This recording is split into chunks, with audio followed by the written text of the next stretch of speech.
ناظرین، آپ دیکھ رہے ہیں پروگرام ہیلتھ وتھ CNN، میں ہوں آپ کی میزبان زنیرہ۔ ناظرین، آج ہم ریڈیولوجی ڈپارٹمنٹ کے حوالے سے بات کرنے والے ہیں۔ آج ہمارے ساتھ جو شخصیت موجود ہیں جن سے آج ہم بات کریں گے وہ ہے ڈاکٹر سلیم، جو کہ assistant professor head of radiology department ہے۔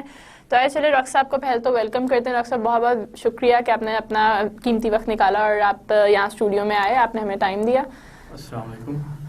اس میں آپ لوگوں کا بھی شکریہ کہ آپ نے مجھے موقع دیا میں آپ لوگوں کے ساتھ اور اپنی ناظرین کے ساتھ کنیکٹ کر سکوں۔ جی، تو جیسے کہ ڈاکٹر صاحب ابھی میں آلریڈی ناظرین کو بتا چکی ہوں کہ آج کا جو ہمارا پروگرام ہے وہ ٹوٹلی ریڈیولوجی کے حساب سے ہے یا حوالے سے ہے، تو آپ ذرا پہلے تھوڑا سا اس پہ روشنی اس پہ ڈالیں کہ ریڈیولوجی ڈپارٹمنٹ بیسیکلی ہوتا کیا ہے، اس میں کیا کیا چیزیں آتی ہیں، تو اس کے بارے میں بتائیے گا۔ ریڈیولوجی میڈیکل کی ایک فیلڈ ہے جس میں مختلف انویسٹیگیشنز کی جاتی ہیں۔ اس میں جو اس کے مختلف شعبے ہیں اس میں ایکس ریز آتی ہیں، الٹرا ساؤنڈ ہے، سی ٹی اسکین ہے اور MRI ہے۔ یہ بیسک 4 موڈیلٹیز ہیں جن کو لے کے ہم مریض کی آگے تشخیص کر رہے ہوتے ہیں۔ ٹھیک، اچھا، تو جیسے کہ ڈاکٹر صاحب ابھی اپنے 4 موڈیلٹیز بتائی ہیں، اس میں سب سے پہلے چلو ہم ایکس رے سے اسٹارٹ کر لیتے ہیں۔ تو بیسیکلی ایکس رے کیا ہوتا ہے اور کب کب ایکس رے کروانا چاہیے؟ ایکس ریز بیسیکلی شعاعیں ہیں، میڈیکل کی فیلڈ میں ہم ان کو الیکٹرو میگنیٹک ریڈیشنز کہتے ہیں۔ ٹھیک ٹھیک، تو یہ شعاعیں استعمال کرتے ہوئے جسم کے مختلف حصوں کا معائنہ کیا جاتا ہے۔ ٹھیک، اور اس میں سر سے لے کے پاؤں تک جسم کے کسی بھی حصے کا ایکس رے کیا جا سکتا ہے، لیکن کب کرنا چاہیے؟ جب آپ کو کوئی مستند ڈاکٹر تجویز کرتا ہے تو اسی ٹائم ہی ایکس رے ہونا چاہیے۔ ٹھیک، اچھا، تو ڈاکٹر صاحب بہت سارے ایسا ہوتا ہے کہ ہمارے کہیں پہ بہت زیادہ سویئر پین ہو جائے یا ہم کبھی فیل ڈاؤن ہو تو لوگ فوراً ایکس رے کی طرف وداؤٹ ڈاکٹر کی مطلب کوئی پرسکرپشن کے بھاگتے ہیں اور کہتے ہیں کہ جی ہمیں ایکس رے کروا لینا چاہیے پہلے، تو کیا ایسا کرنا چاہیے؟ نہیں، ایسا نہیں ہونا چاہیے۔ اس کی وجہ یہ ہے کہ کس کنڈیشن میں ایکس رے ہونا ہے اور کس کنڈیشن میں نہیں ہونا، اس کا عام بندے کو، عام مریض کو نہیں پتا۔ ٹھیک ٹھیک، یہ صرف ایک مستند ڈاکٹر ہی بتا سکتا ہے کہ اس تکلیف کی صورت میں، اس بیماری کی صورت میں کون سی انویسٹیگیشن ہونی ہے۔ تو ہمیشہ جب بھی کوئی انویسٹیگیشن کرائیں تو جو ڈاکٹر بھی آپ کو تجویز کر رہا ہے اس کے مطابق کروائیں، اپنی مرضی اس میں۔ ٹھیک، اچھا، تو ویسے آج کل کے مطلب آپ کو پتہ ہے کہ ویسے بھی ایکسیڈنٹس اور اس طرح کی انجریز بہت، تو موسٹلی کن کن حصوں کے، جسم کے حصوں کے ایکس ریز موسٹ کامنلی ہو رہے ہوتے ہیں؟ ایکس رے ویسے تو سر سے لے کے پاؤں تک جسم کے کسی بھی حصے کا کیا جا سکتا ہے۔ ٹھیک ٹھیک، لیکن جو عام روٹین میں جو سب سے زیادہ ایکس ریز ہو رہے ہوتے ہیں وہ چھاتی کا ایکس رے ہے، کوئی پھیپھڑوں کا انفیکشن اس کو دیکھنے کے لیے، پیٹ کے ایکس ریز وہ کیے جاتے ہیں، اگر کوئی ایکسیڈنٹ ہوا ہے تو اس میں زیادہ تر جو ہڈیوں کے ایکس ریز کہ خدا نخواستہ کسی ہڈی کا کوئی فریکچر تو نہیں ہو گیا، تو یہ 3-4 جو ہیں ایکس ریز روٹین میں بہت زیادہ ہو رہے ہوتے ہیں۔ ٹھیک، اچھا، تو ڈاکٹر صاحب جیسے کہ آج کل ٹیکنالوجی بھی چینج ہو رہی ہے، تو جہاں تک ہمیں پتہ ہے کہ ایکس رے لوگ سمجھتے ہیں کہ ان کے مائنڈ میں ایک کنسیپشن ہے کہ اس کی ریز ہارمفل ہوتی ہیں، تو کیا آپ اس کو کس طریقے سے کلیریفائی کرنا چاہیں گے؟ یہ کوئی میتھ ہے یا واقعی ہی ہوتی ہیں؟ نہیں، یہ حقیقت ہے کہ جیسے میڈیسن کا بھی سائڈ افیکٹس ہوتے ہیں تو اسی طرح جو ایکس ریز ہیں یہ ریڈیشنز ہیں، شعاعیں ہیں، تو اگر بغیر ضرورت کے اور بہت زیادہ کروائے جائیں گے، بہت زیادہ تعداد میں ہوں گے تو ان کے پھر مضر اثرات باڈی پہ پڑ سکتے ہیں۔ تو اسی لیے ہمیشہ مستند ڈاکٹر کی تجویز پہ ہونا چاہیے ایکس رے، اور جب بھی آپ ایکس رے کروانے جائیں اس میں کچھ چیزوں کا آپ کو خیال رکھنا چاہیے۔ ایک تو جو کمرہ ہے جہاں پہ ایکس رے مشین لگی ہوئی ہے، ایکس رے ہونا ہے، تو اس کمرے میں اگر تو مریض خود چل سکتا ہے، وہ کسی پہ ڈیپینڈنٹ نہیں ہے، ہوش میں ہے، تو صرف اسی مریض کو اس کمرے میں ہونا چاہیے تاکہ جو ایکس رے ہے وہ صرف مریض کے حصے پہ پڑے جہاں پہ ایکس رے ہونا ہے۔ ٹھیک، وہ جو ایکس ریز ہیں وہ کمرے کے اندر اسکیٹرڈ کرتی ہیں، کمرے کے اندر ادھر ادھر جاتی ہیں، تو اس کمرے میں روٹین میں کیا دیکھا جاتا ہے؟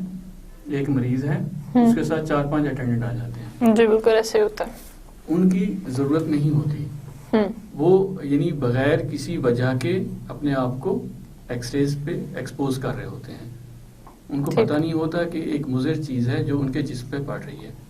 تو اس کمرے میں صرف مریض کو ہونا چاہیے۔ ہاں، اگر مریض خود چل پھر نہیں سکتا یا ہوش میں مکمل ہوش میں نہیں ہے